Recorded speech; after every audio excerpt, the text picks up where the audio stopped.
Bonjour et bienvenue dans cette vidéo. Dans cette vidéo, je voudrais répondre à la question, est-ce que quand on fait des ablations au niveau de l'oreillette gauche, et notamment en cas d'ablation de FA, est-ce que la fréquence cardiaque sera plus élevée, oui ou non?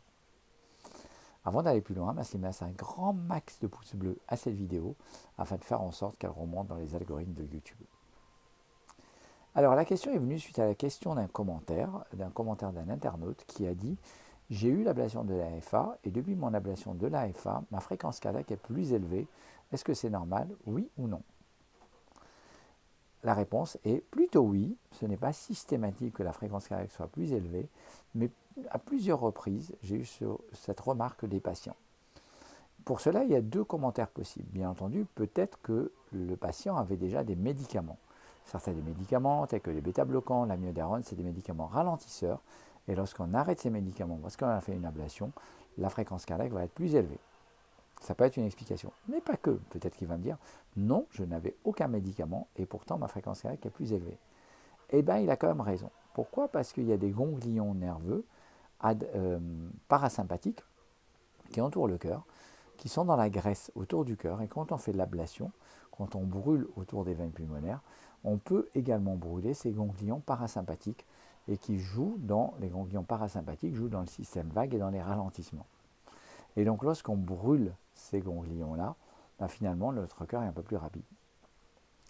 D'ailleurs, cette remarque a été utilisée par certains pour traiter les syncopes vasovagales de manière interventionnelle.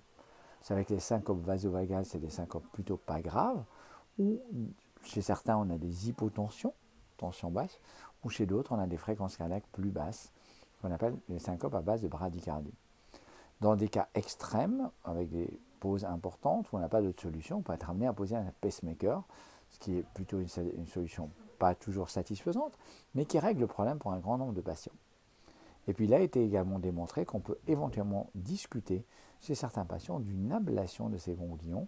Alors on ne sait pas trop où on est en train de brûler d'ailleurs, mais en allant brûler autour de ces zones de graisse, on peut faire en sorte que le patient ne fasse plus de bradycardie. Voilà, donc la question que posait l'internaute, c'est est-ce que c'est normal que mon cœur soit plus rapide? Oui, alors je le rassure, parce que le plus souvent, cette tachycardie, finalement, s'améliore sur le temps. Et dans mon expérience, en général, dans les mois qui suivent, voire au maximum 1 an, le cœur finit par se ralentir. Alors si c'est vraiment gênant, on peut prendre des médicaments éventuellement pour calmer les choses, mais le plus souvent, c'est sans traitement, ça finit par rentrer dans l'ordre spontanément. J'espère que cette vidéo vous a intéressé, elle est courte, mais elle répond à une question très très précise et qui peut gêner certains. Si cette vidéo vous intéresse et que les vidéos sur ma chaîne vous intéressent, merci de mettre un grand max de pouces bleus et merci de me dire les questions que vous voudriez traiter sur la prochaine période où j'aurai un petit peu de temps à consacrer à la chaîne. Merci à tous et à très très bientôt. Ciao ciao.